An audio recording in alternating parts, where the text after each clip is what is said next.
Now for the scariest thing of all, I have two sermons this morning.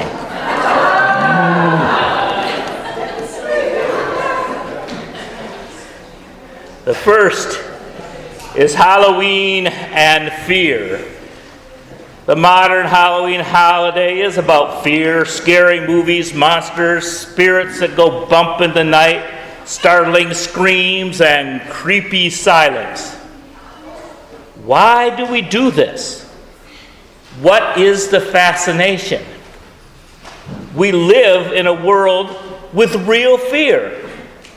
We don't have to make it up. There's crime, war, earthquakes, hurricanes, auto accidents, droughts, floods, disease, airplane crashes, animal attacks. There are many realistic dangers we should fear. We can prepare for these dangers. We buy insurance, security alarms, and other talismans of protection. But for some people, fear gets in the way of living. It's true that dangerous things happen outside, but if this fear keeps you from ever going outside, that's called agoraphobia.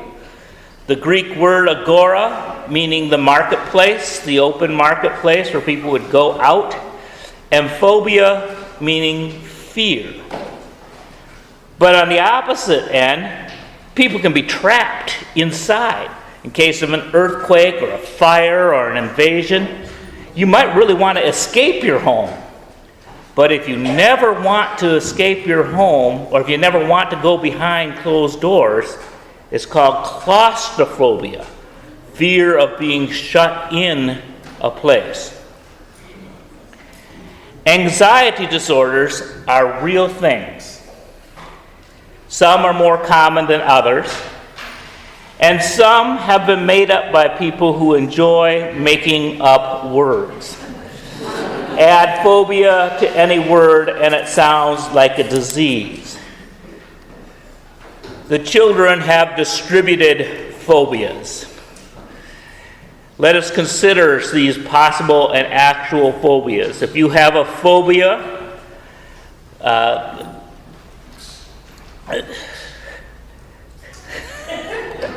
Nicole, fear of making a fool of oneself in public.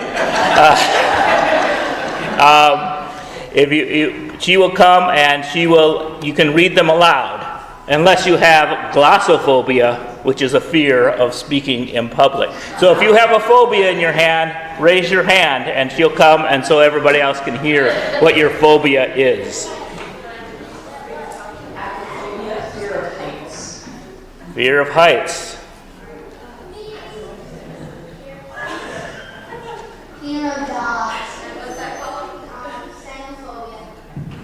Cynophobia, fear of dogs. Because sometimes dogs are really scary, but not all dogs.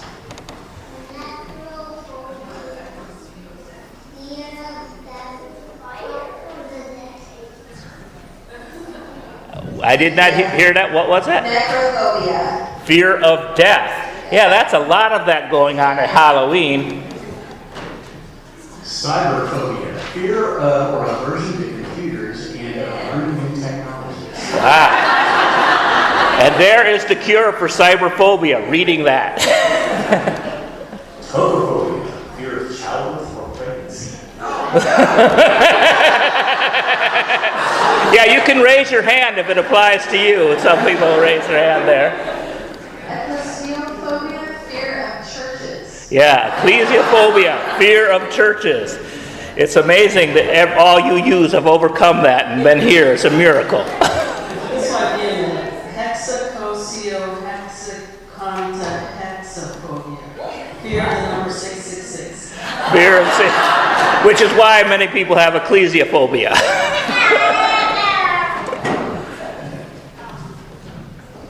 Nomophobia, fear of being out of mobile phone contact.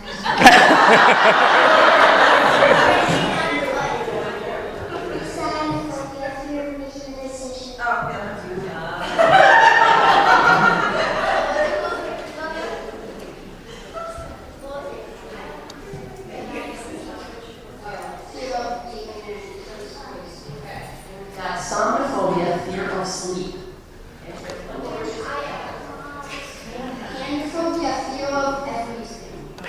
Gerontophobia, fear of everything.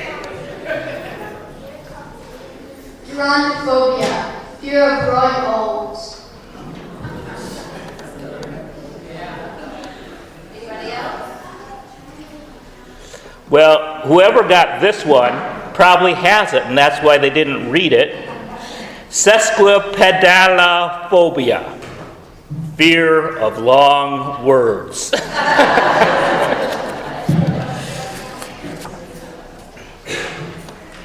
When people treatment for phobias, one of the treatments that psychologists use is called systematic desensitization.